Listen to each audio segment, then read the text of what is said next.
Okay, fine. Where's my coffee?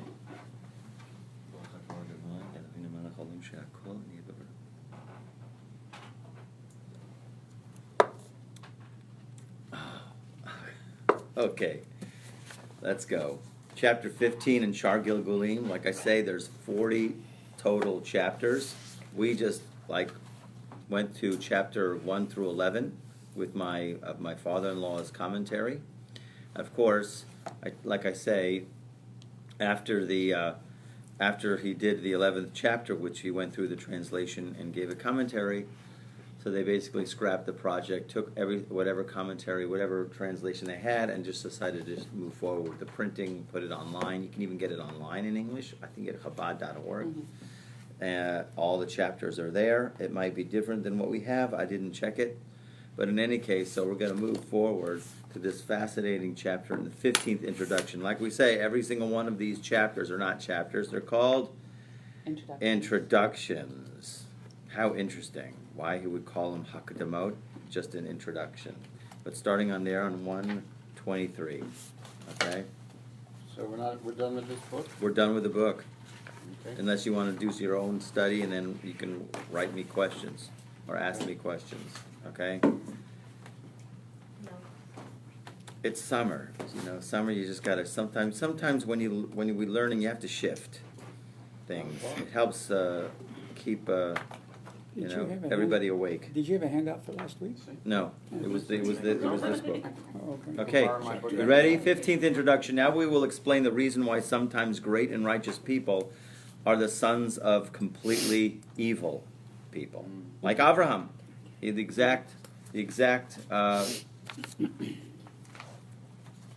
example was Abraham, who was the son of Terach, a priest of idol worship who made idols for the world and caused people to stumble, right? He was the chief idol dealer. I don't know who they have in terms of cars here. In my days, it was Cal Worthington. But anyways, I don't know. whoever you're like, come on down to my cars. I got used. I got old ones. I got this. So here he was, Terach, who was really close with Nimrod. And, he was the chief idol dealer. You want good idols? You come to Terach. He'll take care of you. Right? Got sales, half price, all kinds of things. We will then be able to understand, but anyways, here he had a son, Avraham Avinu, who was an unbelievably righteous person who completely changed and altered the world. So how does that happen? Okay? We will then be able to understand why the klipos caused man to sin to the point that the temple was destroyed. The blessed Shekhinah was exiled among the nations, and to the point of angering God. Okay, klipos. We've discussed klipos before. Okay? What are these klipos? Okay? 9 things. Right? No, those, yes and no. Right? True. The husks, right? What? The husks. Yeah, they're called literally a husk. But we have to understand what it is. It's always got to... Because once you understand what a klipa is, you have control over it. Once you go, that's a klipa. Right? And then you go, okay, I know how to handle it. But if you don't think it's a klipa, so then it has you. And then you get distracted, and it gets you off your mission. So we explain when God made a creation, he made a creation in order to bestow pleasure. Instantly was made a will to receive that pleasure. Okay? Look at it as a vessel. God wants to give, somebody's got to receive.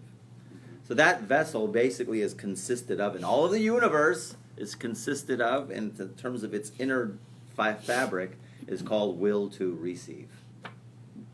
We're all made up of it. All of creation is made up of that primordial stuff, if you call it in that conceptual. Now there's different kinds of will to receive, right? There's the higher points of will to receive, where I will receive it and I'm giving through my receiving. I'm receiving on the condition that I'm going to at least be giving through my receiving. Those are higher levels of, okay, I'll take it, but I know that I'm going to be giving with it. We eat food in order to get energy, in order to do good deeds in the world. That's a higher style of eating. Then there's a lower style of taking in, right? Which is just, I want X pleasure now, right? Give me all the chocolate and I'll eat it now, or whatever pleasure. And it goes to 6 sadistic things. And that's where evil basically is. So you'll have picture it as a vessel, and you'll have the more refined parts of the vessel, and look at it like on top, and then the lower parts, the more lower you go, are the more crude parts of the vessel that just wants to take in whatever pleasure now, okay? So when there was a primordial shattering of vessels, which happened way before creation and Adam in the Garden of Eden, there was a happening that these vessels broke, and the higher part of the vessels went back up to their source, and the lower ones went and became like encrusted in what we call the klipot, which basically the klipot are basically made of the husks, which is basically the distractions that we get caught up in the world, and there's all manner of forms of these husks, okay? Anytime you find yourself playing video games for 8 hours, that's dealing with the klipa, or doing Facebook, and then all of a sudden, oh my gosh, 4 hours went by, okay? That's called klipa because it gets you off the mission, okay? It's a distraction, okay? And every single thing, and we discussed this before in earlier classes, there's 3 completely evil husks. And then there's one which is kind of a quasi, which has good and bad in it. The 3 evil ones that it brings down in the book of Yechezkel, the very first chapter, where it brings down the Ruach Sa'ara, which is the storm wind, the great cloud, and the consuming fire. And then there's what's called Klipas Noga, right? Which is like the glow. And that is where basically there's good and bad in it, very much like your computer and the internet. There's good and bad, and you can listen to Torah classes all day long. It's amazing. But then some people with one push of a button can send themselves into a whole different place where nobody should go. Agreed or not? You can see that? Makes sense? So a computer could be unbelievably great. There's light in there, and then it could also be a complete huge distraction, okay? And get you off your mission, okay? May Hashem save us, okay? All right, so we see, so that's the basically idea, and we'll get a different picture of what the klipos are, okay? But they exist, okay? Okay, and he says here also, just to get over that sentence again, we will then be able to understand why the klipos caused man to sin to the point that the temple was destroyed, the blessed Shekhinah was exiled among the nations, and to the point of angering God, as if God can get angry, but not really, but okay. What's the difference between Shekhinah and God? I thought that was the same. You're so amazing. That is so. Thank you for pointing that out. That is great. It's a whole nother. True. It's not true. That's another 5 books. Yeah, I guess. Okay, this is the blessed Shekhinah was exiled, and that's a huge thing about all of Kabbalah, and that's what we're always involved in. The Shekhinah is in exile. And what does that mean? The Shekhinah is in exile. Shekhinah literally translates to divine presence. No presence. Okay? But really what it is the Shekhinah is in exile, which means, obviously, it's the ability for us to experience the divine. Once again, the ability for us to experience the divine. It's a tool. It's a kli. It's a vessel. Shekhinah is not God. Shekhinah is your experience of God. I thought it was the feminine aspect of God. Because you're receiving an experience. You're receiving. That's what it is. But you are receiving, having a divine experience. Hence, you're receiving, because you're having a divine experience. Because I'm feminine, that it's the feminine aspect? No. When the Shekhinah was in the temple, let's say, people would go to the temple and have a divine experience. Men, women, children, Gentiles, they'd go and listen to the music, and their souls were flying out of their body. Anybody who'd go to Jerusalem, it was definitely would come back a different person, completely inspired. Okay? They weren't the same. You have to go there 3 times a year to check in. Everybody would do this pilgrimage to go and check in, because why? You got to recharge your battery, right? You got to recharge your emunah. You got to recharge your... You have prophets all up and down. You got any question? Should I do this business or that business? You go and see a prophet and you go, no, stay away from the cups. The K-cups is not a good business. Stick to this business. Make shmatas and sell them in New York in the subway, okay? He would tell, great! Person needs to get married. Gosh, I don't know who to marry. Here's the address. Here, go knock on his door. That'd be great, wouldn't it? Yeah, where's this person? Baal Shem Tov did it. Baal Shem Tov was able to do it. People go to Baal Shem Tov, he says, here, this village, there, the third house to the left, that's your groom. I go, okay, you know. So we don't have that anymore, right? We don't have that connection. So really the Shekhinah is the connection, the divine connection that we all potentially have. We don't have it now because the Shekhinah is in exile. Okay? It is not in the temple. It's with us, actually, in a dynamic way. The Shekhinah went out with the Jewish people. It's with us, but it's still in exile because why? We're basically limping in our ability to connect to God. Okay? So that's what it means by the Shekhinah. The Shekhinah, I always translate as the collective consciousness of the Jewish people. Get that? Again. Collective consciousness of the Jewish people. On our higher souls, we're all connected.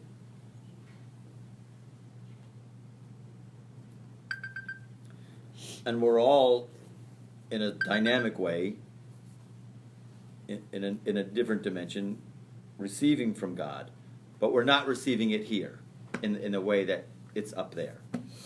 So that's what it means by the Shekhinah is in exile. We're not, it's not what it's supposed to be.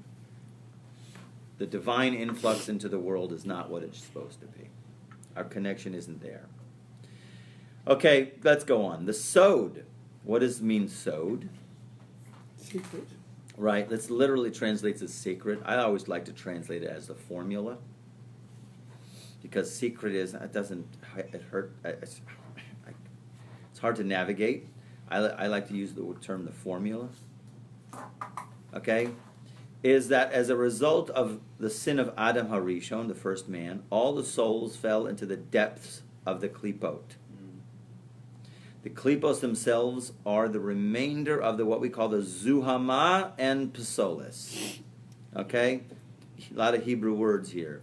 Here he translates zuhama and psolis. So we got what klipos are. They're the husks. Okay? Depths of the husks. Once again. Adam HaRishon, as a result of his sin, all the souls that were included in him, that were going to be born from him, fell into the depths of the klipos, into the husks. The klipos themselves are what we'll call the remainder of the zuhama and the psolis. Zuhama usually refers to the profound and indelible spiritual impurity imparted to mankind by the original snake. That's where we originally have the word zuhama. It literally translates, to those who know Yiddish, schmutz. Have you ever heard of it? Schmutz? Well, sure. Schmutz. That's when I asked somebody when I was in yeshiva, what is this zuhama? Schmutz. Okay, it means dirt. Okay? Dirt, correct? Correct. So the first time you'll ever hear that word coming out, okay, is when the snake came and had a conversation with Eve and convinced her to eat from the tree of knowledge of good and evil. They say that at that point in time, so the serpent injected the zuhama, the schmutz, into Eve. Okay? So when you think about it, it's like an influence for bad. That's what zuhama is. Okay? And it comes from the primordial snake. Okay?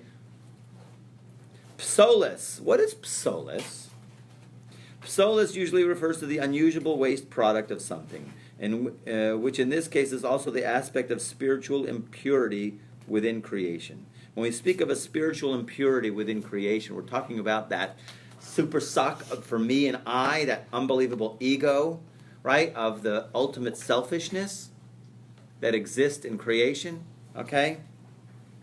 Because eventually we know that these unusable product, the simple understanding of psolis is if you have wheat and you take the wheat, and wheat is of course encased in something, husks, right? Actually it's in like little jackets. Actually there's a few layers of jackets, right, of husks that it's in, right? So you have to go through various processes in terms of to remove those husks, okay? So what you do after you remove those, of course, classically, that's called psolis, refuse. That's the stuff you throw away. It's It's not usable anymore. Okay? So there's actually aspects in creation of this me, I want, will to receive, ultimate extreme will to receive, that eventually are meant to be not usable. Okay? So that, like we say in the end of days, we say, when we talk about death, the phrase that it brings down in the prophet, death will be swallowed forever. Kind of an interesting term, right? If you think about it, right? The idea of swallowed. Death will be swallowed up forever. And that's the end of days in the times of Mashiach, and there will be no more death. Why didn't it just say there will be no more death? Death will be swallowed forever. That's kind of a strange kind of Bela Hamavis Lanetzach. Okay? Implode on itself. Well, it won't be used anymore, so somehow it'll just dissipate or be absorbed in the light. Okay? To not exist anymore. So anyway, so you have two terms, Zuhama and Psolis. Okay? One is shmutz, and one is unusable produce, unusable product, waste material. Okay. So the klipos themselves are the remainder of the zuhama and the psoles, separated out from that which was holy at the time the kings of Edom died, as we have explained. Now, there's a parsha that we have, actually. Does it bring down which parsha? I think it's Parshas Toldus. If you look in Genesis, where it lists all of the descendants of Esau. A lot of descendants. Esau married this person, had this person, and they had these many kids and these kids, and it lists all the kids, and it goes through this huge list of kids, and you're just looking, what do we need to know all these names for, right? It's like a phone book, okay? What do I need? And it keeps going and going and going. And then finally it says, and these are the names of the 7 kings that ruled in the land of Edom before there was an Israelite king. And then it went through these lists of these kings. And this king ruled in this city, and then he died, and then ruled after them. And what do you need to know it for? It seems to have no pertinent value in terms of a relevance in terms of our life now. But there's so many secrets in the Torah, and one of the secrets is when it lists those 7 kings, it's listing a primordial event that happened before creation. Actually, in my Wednesday night classes, we'll get to in a couple of weeks, called the shattering of the vessels. Very mysterious episode that happened before creation, in which God made these certain vessels, these kalim, these abilities to receive, and he set them up in such a way where they received too much light and broke. And as a result of the too much light and broke, the higher part of the light fled back to its source, and then the lower part of the light, that I want, fell down. Like I want honor, I want desire, I want whatever, money, right? Or, all these different I wants. There's like basically 7 different types of I want, okay? So anyways, this is referring to the breaking of the vessels, the shattering of the pre-creation spheros. Now, spheros, we haven't discussed here maybe too much, but we'll look at it as spheros as a vessel, okay? Which resulted in the world of Tohu, which is the state of existence just prior to the first day of creation. In other words, we do say in Genesis, going back, when God created the world, and the world was Tohu Vavohu. The world was astonishingly empty. Okay? Tohu. Chaos. The world was chaos. That's a good one. The world was utterly chaos. Has your lives ever been in chaos before? That comes from there. Okay? If you're experiencing chaos, it comes from Olam HaTohu. So if people say, where are you going? Where are you at in the world? You go, I'm in Olam HaTohu. Okay? And people will know. I'm in chaos world. Okay? In any case, though, through the chaos comes order. Okay? But anyways, this world of Tohu, the state of existence just prior to the first day of creation. Before the initial rectification of creation, the spheros had yet to be named the names that we do name them. And you can come to my Wednesday night class of Keser, Chachma, Bina, right? Chesed, Gevura. They all have names. Just to look at it quite simply. Why does it say 8 when you said there were 7? Oh, you're so clever. Because really, that's a good. Someone's paying attention. Because two of those kings are really molded into one. Okay, Netzach and Hod. Let's look at it like your legs. Your legs, your right foot and your left foot. It's impossible. You need both feet to walk. So two of those kings were kind of like in cahoots together. Mm-hmm. So we'll look at it as like they're Netzach and Hod. They need each other in order to move forward. So they're kind of like a one. Instead, they are referred to according to the names of the 8 kings of Edom as listed in the end of Parshas Vayishlach. Actually, the 8th king you'll be interesting to know is King Mashiach. Okay?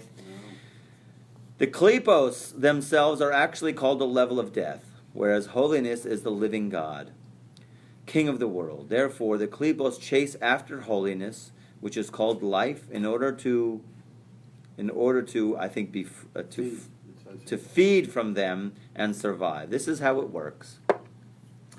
There are certain things called husks. These husks these abilities to receive, these desires to receive, don't really have a life on their own. They need holiness, kedusha, in order to keep on existing. Okay? Very much like a leech, something that hooks on and sucks from. And in order for there to have their existence, they have to be plugged into the holiness. The klipo, the most lowest places of evil, need this in order to exist.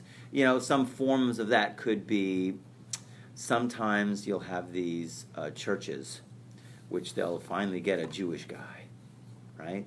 And they really like that Jewish guy. I've seen it in my lifetime. Yeah, I'm telling you. All the time. The Jewish guys. The Jews for J. The Jews for J, right? And they have their church and they do their huju haja, whatever they do, right? But then when they get hold of a Jewish guy, whoa, that's big. They hold on to that Jewish guy. They throw him all kinds of money and food, and they just want him to stay by them forever. Okay, so this Jew is caught. He's a little aspect of holiness, but he's caught in the klipa. Okay? So a lot of times with that Jews, when they get caught in the klipa, and klipas take many forms. Wall Street, big klipa. Big. Hollywood, unbelievable klipa, man. It's outrageous, the klipa there. And then they get Jews to be directors and actors and all that kind of stuff. Caught in the klipa, man. Bad news. How do you get them out, man? Because they give them their ideas and how they should live, and then whatever. Right? So the klipot in general need holiness, an element of holiness, in order to live. Sheker, that's an interesting one. The word sheker. Got it. Okay? Sheker means falsehood in Hebrew. Okay? So if I look at, I'm just going to write the word out. These are the almost last three letters of the Hebrew alphabet. Shin Kuf Resh spells sheker. Okay? Now, sheker is an interesting word because it has one leg to stand on, not 2 legs. That's funny. Sheker needs an element of truth in order to exist. If it's an outright lie, you're not going to believe me. If I told you, I just flew here from West Belford to here this morning. I just flew here for the class. You're going to go exactly like that. But if I say I flew from Atlanta last night, We agree. you agree because it's known that people do fly in planes. There's an element of truth that you can believe it. So in order for it to have a leg to stand on, it needs an element of truth. Something there that's a believable fact. And then, of course, it feeds you the whole rest of the lie. Is that the same word that means, like, shikker? Like you're drunk? Isn't that what No, shikker- it's with a chaf. I'm not great at spelling in Hebrew. Please forgive me. Okay. But I think shikur, does have these 2 letters in it, shin and resh. But the kuf is really a chaf. I believe so, but I could be wrong. I'm going to ask my Israeli friends. Go ahead, Harvey, Google it. Okay. But anyway, so you see, it's a real huge thing, okay?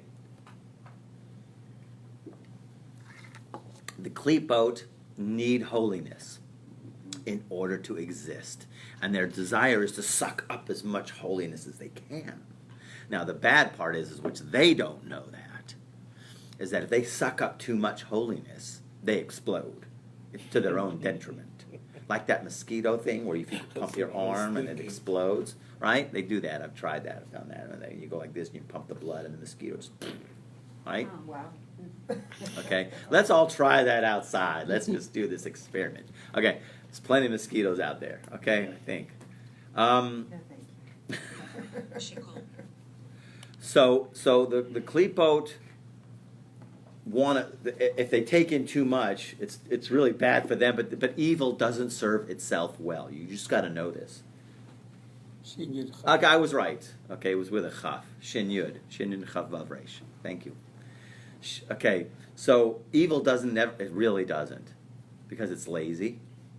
It wants, and sometimes it's motivated, but Paro is one of the examples. Paro knew that this night that we were going to go out of Egypt, there was going to be this unbelievable influx of light. Hashem was just like opening up the dam and flooding the whole area, flooding the entire creation with this unbelievable light. Okay, on Passover night. Okay? And Paro knew that, and he was ready to grasp it, because I'm going to plug into that light. But that light was so much, it took it, and it mamish exploded, and resulted in death of the firstborn. Okay? Paro is Pharaoh? Is that what that word is? Paro? Paro, sorry, I get it. Pharaoh? Paro. Paro? Yul-Brenner. Let's go with Yul. Pharaoh. Okay? Okay? Moses and the Hebrewites. Okay? So, in any case, the klipot are death, because they don't have any life of their own. They need a level of holiness in order to have an existence. Now, even to this day, we do feed the klipot. We have to give something for the klipot. Only in the days of the Mashiach can we, is it going to be totally rectified, these husks. But right now, you got to give the dog a bone. You got to give the dog a bone. Because otherwise, he's going to come back and hurt you. Okay? And it's built into all of the mitzvot. You know the little line on our tefillin? You know those hairs? You ever notice on tefillin boxes, those little hairs? Why? Why do those hairs have to be specifically in front of the box? Why not, if you're going to do it professional, you'll do it, you wear the end of the stitch, and you're sewing the box underneath, and you cut off the hair. No, those hairs got to be right there, because that is for the dark side. You got to throw the dog a bone. Okay? Got to give something for the evil inclination to hold on to, so they feel comfortable and they're okay. Okay? And when you bench Birkat Hamazon, when we say grace after meals, we wash our fingertips. With that water, we have to remove it from the table or recover it, because when we rinse the fingertips, we have to say, there's a phrase, this is the portion of the evil one from Hashem, the evil man from Hashem. And then we take it away, because why? We're giving the klipa something from our meal, so we can bench and say grace after meals and have our connection. You got to give the dog a bone. If you're eating a steak and the dog is there, he ain't going to let you eat. You throw them a bone, he's in the corner, you can eat in peace. You got to feed the klipa a little bit. It's built into the system, thank God, of Torah and mitzvahs, till the right time comes. So, where they'll get, and then death will be swallowed up forever. So Yeah. by the way, say again, the water cannot come back to the table when you're Yeah, washing That water, the after waters that you wash your fingertips, Right. should either be covered if it's on the table, or should be removed from the table. Okay, can't be exposed, because that's the Sutton's portion, the dark side's portion. About the same idea why you can't drink water that's been sitting out overnight. Gosh, that's a different one. That's because gollywoggles drink the water. Oh, okay. Jolly Woggle. Gollywoggles, yeah. Like dark crystal stuff, you know. Dark crystal. No, that's the sages. The sages give many reasons.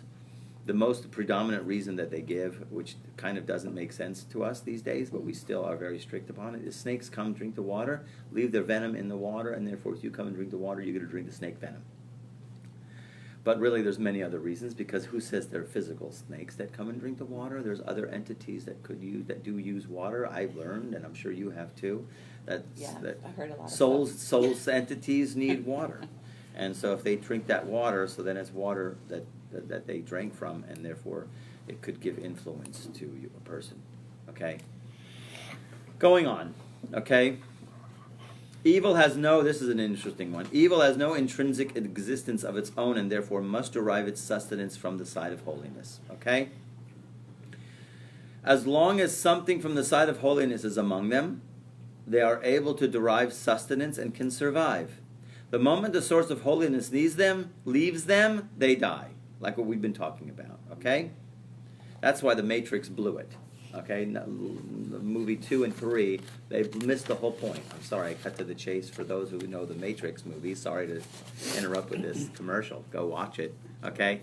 The idea here was the guy was like, all of these people were in these sleeping chambers and being sucked off from the Matrix. The machines that mankind had made, they were sucking off the life energy of these sleeping human bodies. Correct? The farms. I saw the farms, right? Right? So the idea really here is, and they're sucking off, and they're sucking off of us right now. It's not machines. Okay? It's the klipa. Okay? We have to go through this one night. I'm going to have the guys lead you, show the movie, stop, and then have a discussion. Okay, one of these. Cool. Maybe on the Hoshana Rabbah. Okay, That would be great. Hoshana Rabbah, we'll work on that. Okay, at Torch Center, we'll do it. Okay. Okay. So in any case, God willing, in any case, the idea really here is, imagine that these entities are sucking off every single living thing. Okay, and in the movie they were all in these pods, totally sleeping, living in dream world, right? They were having totally animated lives, waking up and having jobs and everything like that. They were living in a dream, right? So the idea here is they woke one guy up, right? And he was like supposed to be the one. He's the Mashiach. He's going to save the entire world. The idea really would have been, in order to solve the problem, is wake everybody up. If everybody's woken up, the Klippa don't have no more battery, and the Klippa's gone. Said, no, they didn't do that. Whatever. They needed to, whatever. That's Hollywood. Okay? But the real idea, really, what is going to happen in the end of days, in terms of Mashiach, is everybody will be woken up. We're still in a state of sleep right now. Did you know that? Pascal, did you know that we're still in a state of sleep right now? Not really. Yeah. Adam, when he was put into a sleep state to make Eve, it says in the very first chapter of Genesis, right, that God put man in a state of deep sleep to make Eve, and it never brings a verse where he woke him up. The Kutzka Rebbe says, every generation we seek to wake ourselves up. Every generation we have to try to wake up. We're still in the sleep state. Unbelievable. When we would have returned to Zion, we would have been like dreamers, King David says. When we returned to Zion, we would have been like dreamers, meaning you think this is real. No way, baby. We're going to wake up and we're going to go, oh my gosh, that was all a dream? That lifetime was real? It seemed so real. You ever had dreams like that where it's like, it seemed so real? Right? Yeah, that's right. The idea really here is the end-to-end, the klipa, is for everybody to wake up. So you're not really teaching us. This is a That's dream. right. We're dreaming about That's We're right. This is dreaming. right. Pretty amazing, huh? It's a good dream. We're stuck Keep in it the up. So game far. of being played. Stuck in the simulation. Yeah. No, we Okay. Therefore, the klipot, the evil husks, the dark side, pursue holy sources and cause the holy soul of man to sin, since this brings the holy soul to enter their vicinity. Where are you reading from? I'm sorry. Do you have that? Page 124. Not that. He didn't. Yeah, Yeah, it's right there. right here. Because you're still captivated in my dream. Yes, I'm dreaming, still yeah. dreaming. Yes, sleep, slumber. So if you take the red pill, you'll wake up, okay? The Torah is that one big red pill, okay? Sometimes hard to swallow for many people, okay? Therefore, they pursue holy sources. The klipa pursue holy sources and cause the holy soul of man to sin. Because when they get a man to sin, they have an in. Because they're low, and they cause man to just sin, which means he does a selfish act, only for himself, for the wrong intentions, whatever that is, outside the realm of Torah. That gives them now the ability to attach themselves.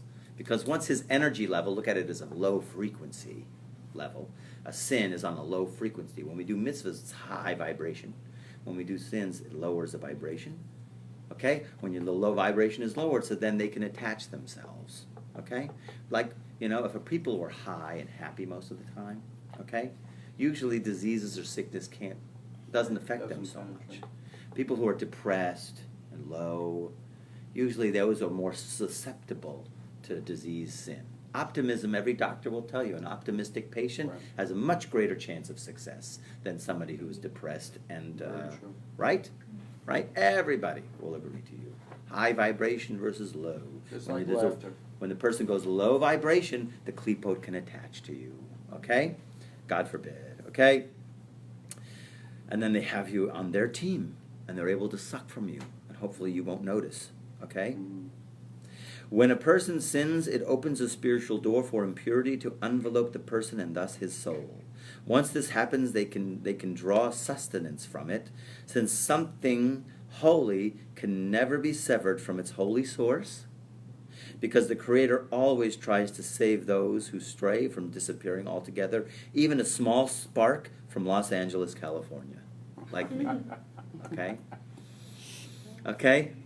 Way in the depths of Los Angeles, West Covina. West Covina. There's a whole theme song about West Covina. West Covina, okay? Yeah. Born in a nunnery, mind you, okay? Wow. Yeah, okay? Go figure. I think it was that. I don't know. They say that all the nurses were nuns and whatever. Okay, therefore, God continues to sustain the soul from his holy place while it is within the klipot, because he's always going to hang on. Imagine it, this element of speck of light that goes wedged into this dark matter. Okay? But God has still got a thread holding on and still giving that aspect of light that got wedged into this huge dark matter, this lump of dung. Okay? It's a diamond that's, in the coals. Okay? But he's still got to infuse it with energy. Okay? Because it's valuable to him. Okay? So God continues to sustain the soul from his holy place while it is within the klipos. And from that sustenance, the klipos draw benefit as well. For this reason, they chase after a person to cause him to sin, like one who troubles himself to find food, and for whom there is no disgrace in stealing, since he's famished. Okay? In other words, they are hungry. There are forces out there. I hate to open your eyes a little bit. There are forces out there that want to cause you to go down, meaning to sin, so they can suck off you. Okay? Life force energy. Okay? 2, divine presence in exile. This is the matrix. Okay? Divine presence in exile. When they say they do talk about Rabbi Bart Tzadok, he does talk about, the demons, if we're on a high vibration level and doing Torah and mitzvahs, the demons can't see us, those dark forces. They can't see us. We're too light. They ignore us. But as soon as the energy level goes down, so you're like game for them. They're like hunters, and you become one of those antelope, or whatever they call it that they chase. You become like something for the slaughterhouse, okay? That's why if a person ever, I hate to throw this out, I did throw this last week in another class, okay? You're going to like this one, okay? Because this is only important for you, something you can take with you, okay? And you're going to have to write this down, okay? If you're ever suddenly seized with a panic and some kind of fear, and you don't know what it is. So the Talmud says, your mazel sees something dangerous, even though you physically don't see it. Your mazel sees it. Your mazel is like your constellation. Your higher self sees a danger. What do? Say Shema. Shema Yisrael, Hashem Elokeinu Hashem Echad. Okay? You go into the oneness of God. You nullify yourself. Rabbi Nachman says you close your eyes, you close your mouth, and you go Shema Yisrael, Hashem Elokeinu Hashem Echad, and you become nothing. Okay? The Talmud goes on to say, what happens if you're in an unclean place where you cannot say the Shema? Like the bathroom. Okay? You're not allowed to say the Shema in the bathroom. So what happens if you're in an unclean place? So it says, jump out and say the Shema. Get out of there! If you can jump 6 feet and say it, do it. Outhouses in those days were kind of, you could see they were outdoors. Put your pants different. back on first. Oh, yes. Okay. What happens if you can't even move then? Whatever, you're in the stall and you sense something. Your mouths will sense something. So you say this phrase: the goat in the slaughterhouse is fatter than I. Go there. In English? That's the English, baby. The goat in the slaughterhouse is fatter than I. And what does all that mean? Well, obviously, what it means is that there's some I'm small potatoes. Go Right? pick on someone else. meaning exactly. Go to this. In other words, somebody's coming at there's some force there that's after you. You send them somewhere else. Nice. Okay? You send that force somewhere else. Actually, that's You good should to never know. have become seized with any kind of panic attacks or anything like that, so don't worry about it when you're in the bathroom. But in any case, it's just know this line. What? Okay? I don't know if that's totally true. I don't know. I want to put it in because you're recording, but I stopped the recorder. No, sometimes, okay, this is kind of corny. So if you're encountering something negative like shaitim, especially when you sleep, like they say you can have a kind of paralysis. So what if you have something like that in an unclean place? This is a good thing. to Yes, use. as a matter of fact, since you were on that subject, you read Minchas Yehuda? Yeah, of course. So the Minchas Yehuda says if you're having a nightmare, it could be that there's a demon who's whispering into your ear. There's one of these negative forces, negative energies whispering in your ear, right? So if you have an enemy in town, or not even in town, anywhere, you can say, go to Frank. Go to Frank Lebowski. Go get George Applebaum. Okay? You can go ahead and say and send him to your enemy. Not that he's going to go there. I think I did it once, man. I was having a nightmare. I said, There you go. I don't want to tell you who I went. Don't tell us. As long as it There you go. wasn't me, but I don't think you knew me then. I hope not. In any case, okay, and usually the nightmare goes away. Okay? Okay? The idea here is simply, if a person is on a high level vibration, they can't attach. But they are always going to seek to take you down because they need it's like their lifeblood. It's like their life. It's like they're starving. They need food. And in order to get their food, they have to make you sin. In order for them to attach themselves to you, in order to suck their life energy. Okay? To get their life energy. Okay? Okay, 2, the divine presence in exile. When the temple was destroyed, the Shekhinah was exiled among the Klipos because the souls were also exiled among them. Okay? And they lack the ability to extricate themselves being blemished by their sins. In other words, we can't get out. Therefore, the Shekhinah, of which it is said, Hashem, your God, is a consuming fire, entered the Klipos in order to gather the sparks of the souls within them, to separate and elevate them to a place of holiness and renew them for life in this world, in the bodies of people. And this is the secret of the Shekhinah in exile. Okay? What does this all mean, basically? Okay? People get awakened, right? Certain times in their lives, they have certain experiences, and they get an awakening. Where does that awakening come from? The awakening comes from the Shekhinah, meaning a higher part of themselves that's collected to the general consciousness, one unified consciousness of the Jewish people, is in exile with us. And if we merit, you get an awakening, you get a plug-in, you're thrown a rope, okay? That is the Shekhinah, throwing you a rope, okay? Since the destruction of the temple, this is what God has been doing, until such a time as all the souls that fell amongst the klipos of Adam Belial, interesting, or Adam Belial, not Ole, which means man without a yoke, and that is without the yoke of heaven. Therefore, it is a term that refers to the side of unholiness and licentiousness. So there's another kind of Adam Belial. Belial means no yoke. You ever met any of those people? A guy who seems to be not operating out of any, he doesn't have any obligations. In other words, he's a very selfish person. He doesn't owe anybody anything, and therefore he is free to go ahead and suck as much as he can. Okay? This is an influence, and it's also a spiritual influence. So he talks about Adam Harishon, and then there's Adam Blia'al, and Adam Blia'al means an utterly selfish person who's completely wrapped up in himself in many, many forms. Intermixed there from head into feet, okay? Again, let's read this because he seems to interrupt with his commentary. Since the destruction of the temple, this is what God has been doing until such a time as all the souls that fell amongst the klipos of Adam Blia'al intermixed there from head to into feet. Through the entire structure of impurity, which mirrors the 10 sfirot on the side of holiness, have been gathered even from as low as the feet. Mashiach will not be revealed, nor will the Jewish people be redeemed. In other words, until all the sparks are elevated out of the klipot, right?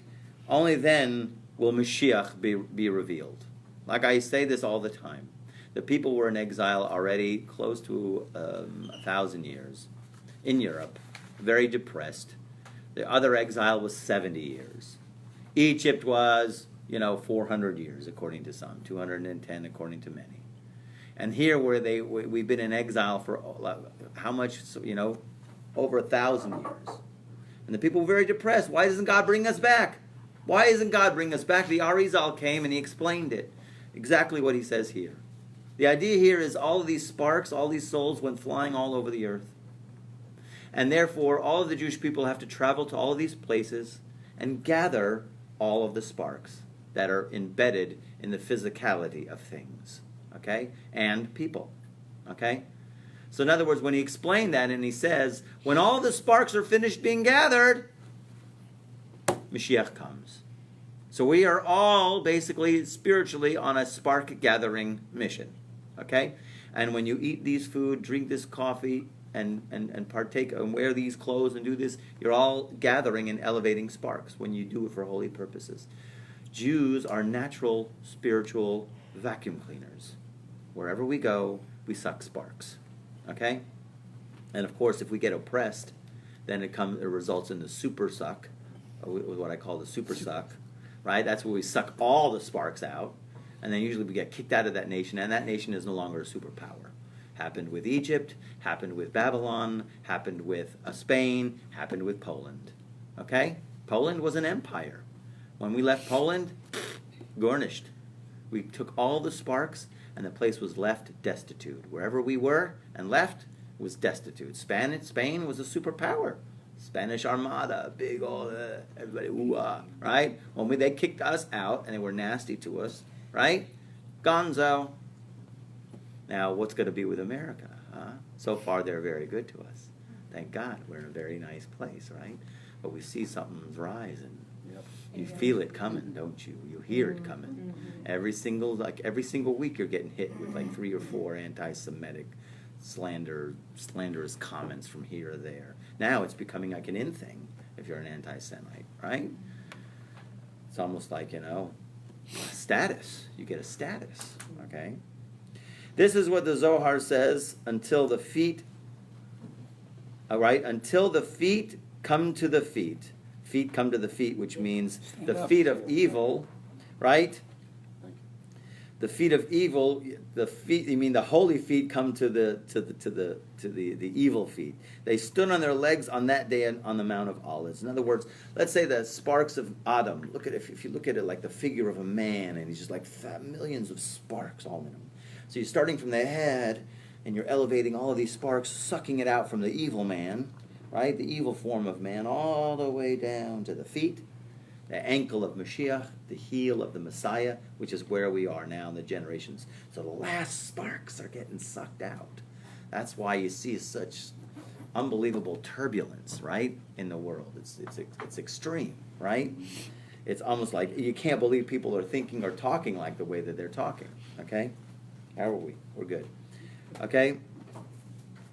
However, the Shekhinah does not gather them except as a result of the actions of those below and their prayers. Okay, this is besod of Tenu Oz Lelokim, give strength to God. Okay, again, how do we elevate the sparks? Okay, and we talked about this in other classes. Okay, How is the Shekhinah going to find you and pull you out? Give you that red pill and waken you up? Okay? It's only through the results of actions of those below and their prayers. That's be us. Okay? We need to have the whole machine working to pull out all of the holy sparks, and it only happens through our actions and our prayers. Okay? And that's what it means from the verse, Tenu Oz Lelokim. It's a very strange verse when you think about it. Outwardly it means, what? Give strength to God. God has all the strength. What do you mean, give strength to God? What do you give strength to God? I mean, come on. When you think about it, it doesn't make any sense. God is all-powerful, omniscient, everything, right? The idea here is give strength to God means when we behave properly, we allow the channels of godliness to come into this world. And then we're able to allow God's full expression to exist here. That's what it means by giving strength to God. Let God do his stuff. But if you're too busy playing in the mud, he can't come in. If you're too busy being a selfish, egotistical, self-centered beast, he can't come in. Like what God says about the person who has too much pride. Me and him, he didn't leave any space for me in his world. Okay? That's the guy who's a complete person who's completely captivated himself. A Baal Gaiva, we call him. Somebody who has too much pride, right? He says, me and him can't exist. I can't come in. In order to allow God come in, it comes through our prayers and our deeds. When we do mitzvahs, we are said to strengthen the hand of God to rectify creation. And just the opposite, God forbid, when we sin. We close out those spiritual pipes to allow God's shefa and abundant and blessing to come into this world. This is the system that God has established for the sake of our own free will, which he imposes on himself. Okay? So it depends upon us and the level to which we can awaken ourselves. According to the extent of the actions of those below, the souls can be drawn out. Thus, if the entire Jewish people were to do tshuva, then the Shekhinah would be able to take all the souls out in one instance. Ba-bam. In other words, Mashiach's arrival could be hastened. As it says, the smallest shall become 1,000, and the least a mighty nation. I am the Lord. In its time, I will hasten it. Okay, talking about Mashiach can come. It's kind of like an oxymoron when you say, in its time, I will hasten it. Right? It's kind of like they don't go together. In its time, which means I have the time, it's 1 o'clock Tuesday. I can make it faster. I can hasten it, which means I can make it come before. Wait a minute. If you have an allotted time, how can you make it come earlier? Right? So the idea here is it depends upon us. If we merit and we do things that we should be doing, praying, good deeds, so then Hashem can make it come faster. And if not, and we're going to just fumble about with our thumbs, drinking lattes, right? Spending all our time drinking lattes, or whatever have you, right? So then it comes in its allotted time, the designated time, okay? Not through our merits. It's going to come. Right. We have the ability to make it come faster, okay? If we would all in unison do tshuva, okay? If they are worthy, I will hasten it. If they are not worthy, it will be in its time. On the other hand, our sins weaken God, so to speak, as it says, you weaken the rock that bore you. Because we make God, he's not able to, because of our verkrumpte vessel. In other words, our coarse ability to receive the light. What happens is God can't come and do his magic. So rock's another term for God? Yeah, always. Okay. Right? Once the souls are able to leave the klipos, then the Shekhinah can remove them. It's almost like they need a little wiggle room, and then Hashem can pull them out of the klipos. But there's got to be a little wiggle room there, okay? Once the souls are able to leave the klipos, meaning the husks, then the Shekhinah can remove them. After removing their life force, the klipos then die, and the evil person is consumed like smoke. And this is the sod of the pasuk, death will be swallowed up forever, bela hamavis lenetzach, for the klipos, which are called death, will be swallowed, quote unquote, in a single moment. In other words, they won't have any energy. They're gone. In other words, no more matrix if everybody wakes up. Since the Shekhinah together with the soul sparks that were among them will have left them. Okay? Leaving the klipot. How good are we in time? Let's do a few more minutes here. Leaving the klipos, returning to the topic. While the Shekhinah is among them, for the sake of the souls that are there, it is impossible that the klipos not benefit. Therefore, they cause them to remain amongst them in order to continue to be sustained as a result of their presence. And the greater the soul, the more klipos will benefit. Okay? In other words, the klipos are going to hang on to their dear life for the holy souls and the holy sparks in things. And the reality here is, and you always have to know this in terms of Judaism, the greater the light, the greater the klipa. In other words, if you see big, huge, heavy klipa, that means there's a lot of light there. Okay? Like California. Must be a lot of light there because there's such big klipa, right? Wherever you see a greater amount of darkness, there's a lot of light there. And even if you look at it in terms of even Mashiach's lineage, okay? Here's like dark acts. The holiest light comes from the darkest acts. Lot lives with his daughters, right? And here comes Root, right? Right? Here's Yehuda lives with his daughter-in-law, and here comes King David, okay? So from the darkest of acts, even King David himself that we learned a few weeks ago, right? How did King David come about, right? His husband, the father, Yishai, separated from, he had 2 wives, separated from this wife. He wanted whatever, he was doing a holy trip, okay? He separated from this wife, but the wife actually switched with the other one, snuck in, right? Had relations, got pregnant. And here all of a sudden, the husband, the father, Yishai of King David, all of a sudden sees his wife, who he knows he hasn't had a relationship, and all of a sudden she's pregnant. What do you think is happening in his mind? She must have went and been with someone else, right? But how do you miss the fact that you're sleeping with one woman? How do you not you have know no that lights. You're not looking. You You're just know- like wear a If they're- blindfold and Does go she at not it. say Like anything? We have rules. We have rules, and one of the rules is there can't be any lights. Did you know that? Okay? There's no lights. well, that's good because I'm a little flippy. Okay. So in any case, yes, that's right. It happened. Oh my Lord. Okay, maybe they look alike. I don't know. So let's not go there. Cover her with. Let's the not blanket. get into details of the situation. The reality was his wife, who he assumed that he was separated from for a few months, right? All of a sudden is pregnant. This is strange. Who's the boy? He's not one of us. And of course, he tells the other sons, this kid, David, I don't know where he comes from. Mumser boy. Looked at in his own family as a mumser. He's not one of us. He's not from us. So when Shmuel the prophet came to anoint the new king, and there's all these big burly dudes line up in the house, and he's looking at him, he's going, no, none of these are it. You got anybody else? Right? And they all looked at each other and go, David? Like they did one of those. Weirdo boy? They rolled their eyes, did a big eye roll. Okay, pulled in David, and David was the man. Okay?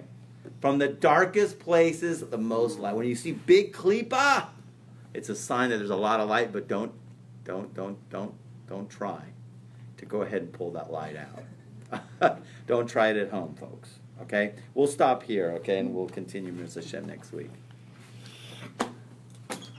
What chapter did you do last week? I'm just curious.